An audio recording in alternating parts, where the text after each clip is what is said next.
The House of the Dead 2 remake is a modern remake of one of the most iconic rail shooters ever, originally developed by Sega AM1. Players step into the roles of AMS agents James Taylor or Gary Stewart, or team up in co-op mode to take on waves of horrifying undead creatures that threaten the city. When the remake was officially announced, I was beyond excited. As a longtime fan of the House of the Dead series, I spent countless hours playing these games, and I really enjoyed the first remake, despite its flaws. Seeing the House of the Dead 2 get the same treatment felt like a dream come true. Well, I recently played the demo during Steam's Next Fest, and I have to be honest, I walked away disappointed. Don't get me wrong, there are some good aspects that I appreciate, but there are definitely a lot of areas where the demo falls short. In this video, I'll be sharing my impressions on the House of the Dead 2 remake demo, covering what I liked, what I think needs serious improvement, and what the developers should consider fixing before release. If you enjoy the House of the Dead or other Sega content, be sure to support my channel by leaving a like, comment, and subscribing. Now, let's dive in. Right off the bat, the game plays exactly like the first remake, offering to choose original or arcade mode with options for classic and modern settings. Classic mode keeps things closer to the original arcade gameplay, while modern mode adds slight changes such as a score multiplayer mechanic. Like the first remake, you'll have to react faster to enemies compared to the original. The creatures spawn in their usual spots, but sometimes they can move a little too fast and placed in weird angles, leading to unfair hits if you're not quick enough. I know some fans are divided over the ragdoll physics in this remake. Personally, I don't mind them too much, but some of the reactions look exaggerated. From my playthrough, I shot Max in the head and I seen him flying 10 feet in the air afterwards. Like, come on, really? Adding a little more weight in their movements would make it feel more grounded. One feature I really appreciate is the ability to switch between the remake soundtrack and the original House of the Dead 2 music. This is a fantastic addition for fans who love the original's eerie, intense soundtrack. The AMS agents and civilians have been given a more modernized look for the remake, and James and Gary in particular look way much better than they did in the remake's cover art. Same goes for Amy and Harry. Can't say the same for Goldman though. Some civilians' designs are a hit or miss, but one notable change I noticed in the demo is that a child civilian was replaced with an adult. With things going on currently in the world, I totally understand why they made this change. On the creature side, I have to give credit where it's due.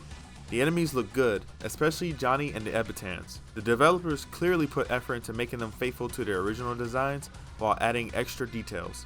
Zeal and Crawl, for example, look incredible. Zeal now has glowing red eyes that make him look even more menacing, and Crawl's armor is splattered with blood, making him feel more intimidating. One of the biggest highlights for me playing this demo was seeing the return of original mode. If you played the House of the Dead 2 on the Sega Dreamcast, you probably remember this mode fondly.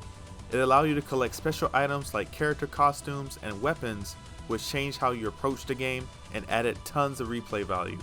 It gives me hope that the remake will fully bring back original mode with all of its features intact. I would love to see the ability to play as different characters and unlock powerful weapons in this remake.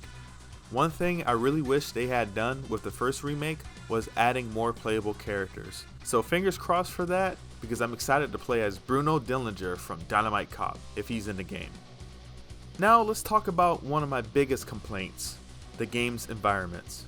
I think most people, including myself, can agree that the game's color palette is way too brown.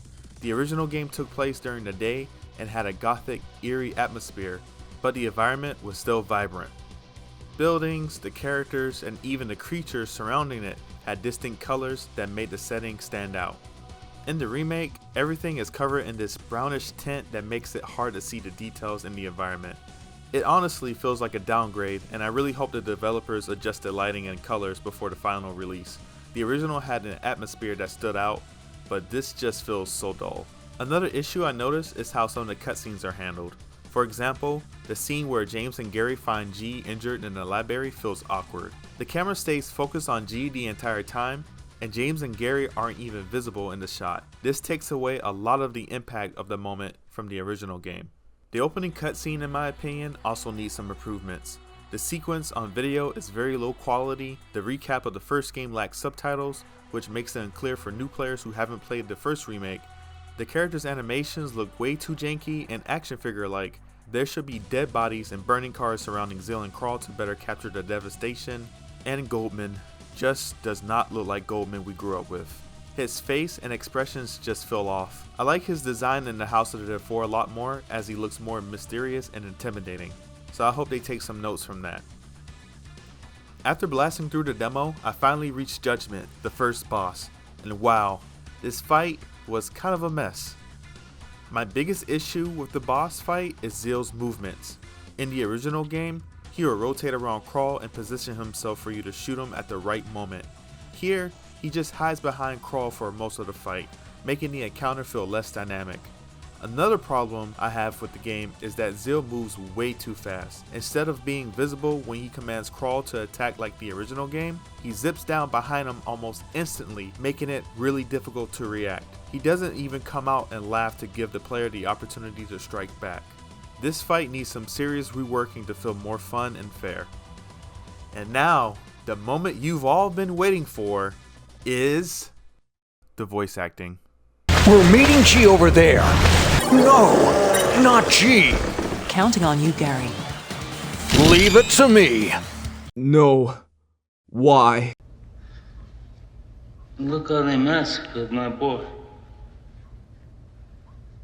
The voice acting is just bad, and not in the fun, cheesy way that fans love. I don't know if the developers were intentionally trying to make it worse than the original as a joke, but this isn't the way to do it.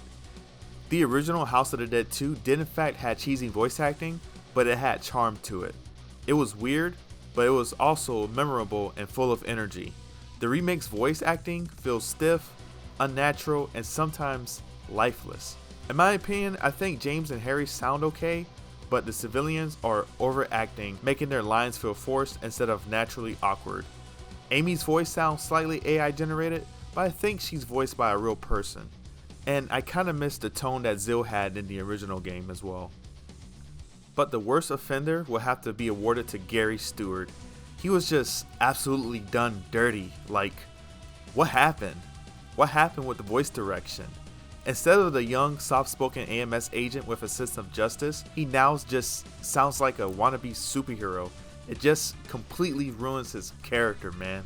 I really hope some of this voice acting is a placeholder and will be changed before the final release, because like, oh, Gary, why? And that wraps up my thoughts on the House of the Dead 2 remake demo.